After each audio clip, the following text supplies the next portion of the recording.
আসসালামু আলাইকুম প্রিয় ছাত্রছাত্রীরা, বুদ্ধিমানা প্রাইভেট সেন্টারের পক্ষ থেকে আমি মোহাম্মদ রায়হান কবির নতুন আরও একটা ভিডিওতে তোমাদের স্বাগতম। আজকে আমি কথা বলবো এইচএসসি এবং আলিম ভূগোল প্রথম পত্র নিয়ে।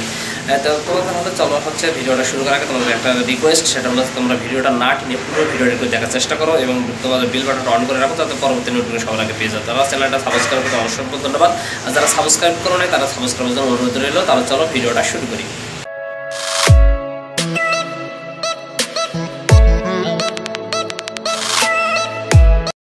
তোমরা দেখতে পাচ্ছ হচ্ছে এখানে আমরা আলোচনা করতেছি এইচএসসি বা আলিমের ভূগোল প্রথম পত্র নিয়ে।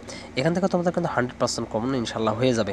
তবে আমি তোমাদের এখানে কয়েকটা বিষয়, টোটাল তোমার অধ্যায় রয়েছে এখান থেকে 6টা। তবে তুমি যে আঙ্গিকে এখান থেকে তোমার ইচ্ছা মতো তুমি এখান থেকে কিন্তু অধ্যায় নিয়ে পড়াশোনা করতে পারো। তাহলে তুমি তোমার ইচ্ছা মতো কীভাবে অধ্যায় সাজাবে আমি সেটা তোমাদের একটু হিন্টস দিই।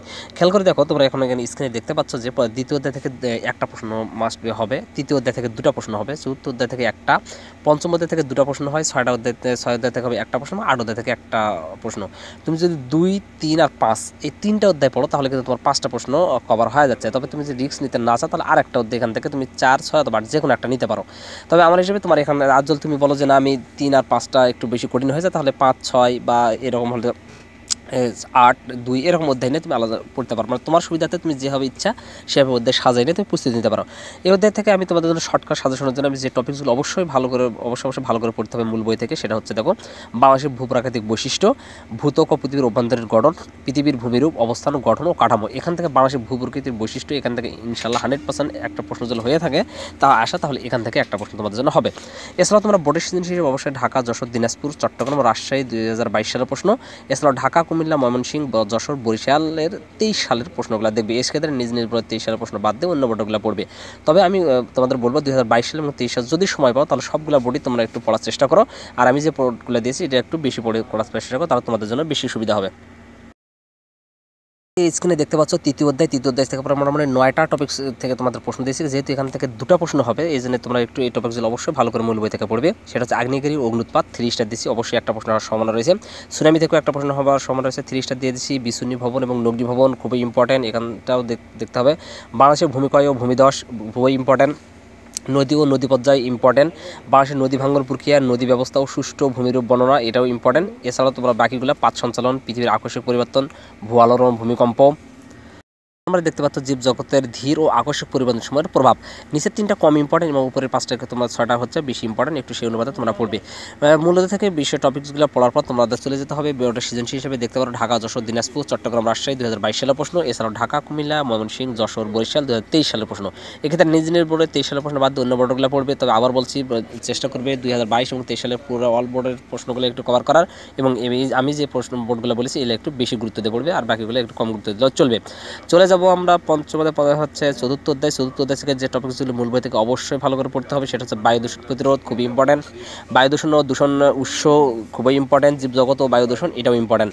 এছাড়া বায়ুর উপাদান ও বায়ুমণ্ডল স্তর সেখান থেকে এমসিকিউ থাকতে পারে অথবা কম মার্কের প্রশ্ন থাকতে পারে। তবে এখান থেকে তোমরা মাস্ট বি একটা সৃজনশীল পাচ্ছ।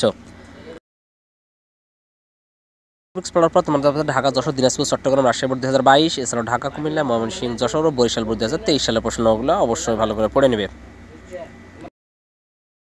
শেষ করে আমরা আরও একটা গুরুত্বপূর্ণ অধ্যায় চলে আসলাম পঞ্চম অধ্যায় থেকে তোমাদের মাস্ট দুটা পড়া সৃজনশীল হবে। এখান থেকে যে টপিকগুলো অবশ্যই মূল বই থেকে ভালো করে পড়তে হবে সেটা হচ্ছে বায়ু বলয়, এটা খুবই ভেরি ইম্পর্টেন্ট। এছাড়া বায়ুর চাপ বলয় ইম্পর্টেন্ট, বায়ুর আর্দ্রতা ও ঘনীভবন ইম্পর্টেন্ট, মেঘ ও বৃষ্টিপাত ইম্পর্টেন্ট। 6 নম্বর জীবজগতে জলবায়ুর ভিন্নতার প্রভাব ইম্পর্টেন্ট, বায়ুমণ্ডলীয় গোলযোগ, ঘূর্ণিঝড়, কালবৈশাখী, টর্নেডো, এখান থেকে ঘূর্ণিঝড় টর্নেডো বেশি ইম্পর্টেন্ট। এছাড়াও জলবায়ুর উপাদানের নিয়ামক ও তাপ বলয় পয়েন্টগুলো পড়তে হবে। এগুলো হলে তোমাদের এখান থেকে দুটো সৃজনশীল তোমরা ইনশাল্লাহ কভার করতে পারবে। হিসেবে তোমরা দেখতে পারো ঢাকা, যশোর, দিনাজপুর, চট্টগ্রাম, রাজশাহী বোর্ড 2022 সালের প্রশ্ন, এছাড়াও ঢাকা, কুমিল্লা, ময়মনসিংহ, যশোর ও বরিশাল 2023 সালের প্রশ্ন। এক্ষেত্রে নিজ বোর্ডের 23 সালের প্রশ্ন বাদ দিয়ে অন্য বোর্ডগুলো পড়বে। দেখতে পাচ্ছ তোমরা ষষ্ঠ অধ্যায় থেকে একটা সৃজনশীল হবে। এখান থেকে যে বিষয় টপিকগুলো অবশ্যই মূল বই থেকে পড়তে হবে সেটা হচ্ছে বাংলাদেশের জলবায়ু ভেরি ইম্পর্টেন্ট, নিরক্ষীয় ভূমধ্যসাগরীয় ও মৌসুমী জলবায়ু ইম্পর্টেন্ট, গ্রিনহাউস প্রভাব ও বিশ্ব উষ্ণায়ন ইম্পর্টেন্ট। এছাড়াও নৈবেত্তিকের জন্য জলবায়ু শ্রেণীবিভাগ এবং বাকি টপিকসগুলো একবার ভালো পড়ে নেবে। সেটা হচ্ছে জলবায়ুর পরিবর্তনশীলতা, জলবায়ু পরিবর্তন ও বাংলাদেশ, এই টপিকসগুলো একটু হলেও পড়ে নিতে হবে। যেহেতু আমি খুব শর্টকাটে সাজেশনগুলো দিয়েছি এবং অল্প কিছু টপিকস নিয়েছি, এই জন্য তোমরা চেষ্টা করবে সব টপিকসগুলো একটু করে হলেও পড়ে নেওয়ার। মূল বইয়ের টপিক্স পড়া শেষ। এবার তোমরা সৃজনশীল হিসেবে দেখতে পারো ঢাকা, যশোর, দিনাজপুর, চট্টগ্রাম, রাজশাহী বোর্ড 2022, এছাড়াও ঢাকা, কুমিল্লা, ময়মনসিংহ, যশোর, বরিশাল 23 সালের প্রশ্ন। এখানে নিজ নিজ বোর্ডের 2023 সালের প্রশ্ন বাদ দিয়ে অন্য বোর্ডগুলো পড়বে। এবং আগেও আবার বলেছি এবং বারবার আবারও বলতেছি, সেটা হচ্ছে তোমরা চেষ্টা করবে যে 2022 এবং 23 সালের সবগুলো বোর্ডের প্রশ্নগুলো কভার করার।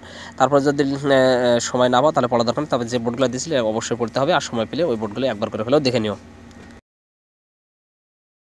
হিসেবে তোমরা অষ্টম অধ্যায় দেখতে পাচ্ছ, অষ্টম অধ্যায় থেকে একটা সৃজনশীল হবে এবং মূল বই থেকে যে টপিকসগুলো অবশ্যই ভালো করে পড়তে হবে সেটা জোয়ার ভাটার কারণ শ্রেণীবিভাগ, ভেরি ভেরি ইম্পর্টেন্ট। জোয়ার ভাটা ও বাংলাদেশের উপকূলীয় অঞ্চল, এটাও তোমাদের ইম্পর্টেন্ট। এছাড়া তোমাদের জন্য অবশ্যই পড়তে হবে সমুদ্র স্রোতের কারণ, আটলান্টিক ও ভারত মহাসাগর স্রোত ও গতিপ্রকৃতি, মাত্র দুটা মহাসাগর স্রোত ও গতিপ্রকৃতি দেওয়া হয়েছে, তোমরা অবশ্যই পয়েন্টগুলো পড়বে। স্টারগুলো একটু বেশি পড়ার চেষ্টা করি এবং যেগুলাতে স্টার আমি দিই না সেগুলো অবশ্যই পড়বে, কারণ এগুলোতে কত সময় ক নম্বর, খ নম্বর এবং এমসিকিউর জন্য তোমাদের জন্য ভালো অ্যান্সার তোমরা করতে পারবে, অবশ্যই বিষয়গুলো পড়বে। এবং বোর্ডের সৃজনশীলের ব্যাপারে তোমরা দেখবে ঢাকা, যশোর, দিনাজপুর, চট্টগ্রাম, রাজশাহী বোর্ড 2022 সালের প্রশ্ন, ঢাকা, কুমিল্লা, ময়মনসিংহ, যশোর, বরিশাল বোর্ড 2023 সালের প্রশ্ন। এখানে নিজ নিজ বোর্ডের 2023 সালের প্রশ্ন বাদ দিয়ে অন্য বোর্ডগুলো পড়বে। শেষ করার আগে ভিডিও তোমাদের বলতে, যারা অলরেডি চ্যানেলটা সাবস্ক্রাইব তাদেরকে অসংখ্য ধন্যবাদ, এবং যারা এখনও চ্যানেলটা সাবস্ক্রাইব করেন তাদেরকে সাবস্ক্রাইব করার জন্য বিশেষভাবে অনুরোধ করছি। তোমার জন্য কষ্ট করে চ্যানেলটা ভিডিওগুলো তৈরি করা, আসলে অনেকেই দেখি চ্যানেলে হচ্ছে ভিডিও টেনে টেনে দেখো, একটু যদি তোমরা একটু ভিডিওটা পুরো ভিডিও দেখো তো আমার উপকার হয়। তোমাদের জন্য কষ্ট করে ভিডিওগুলো তৈরি করো, তোমরা যদি আমার একটু স্যাক্রিফাইস না করো তাহলে কারা করবে বলো? এই জন্য তোমরা শেয়ার করো, কমেন্ট করো। এই চ্যানেলটা এমনিতে ভিডিওগুলো দেখো, কিন্তু আসলে ভিডিওগুলো ওইভাবে দেখলে আমার একটু ওয়াচ টাইমটা কম হয়, এই জন্য যেহেতু আমার ওয়াচ টাইম একটু কম, তাহলে একটু চেষ্টা করি এবং তোমাদেরকে অবশ্যই রিকোয়েস্ট করবো চ্যানেলের ভিডিওগুলো একটু না টেনে একটু ভিডিওগুলো দেখো।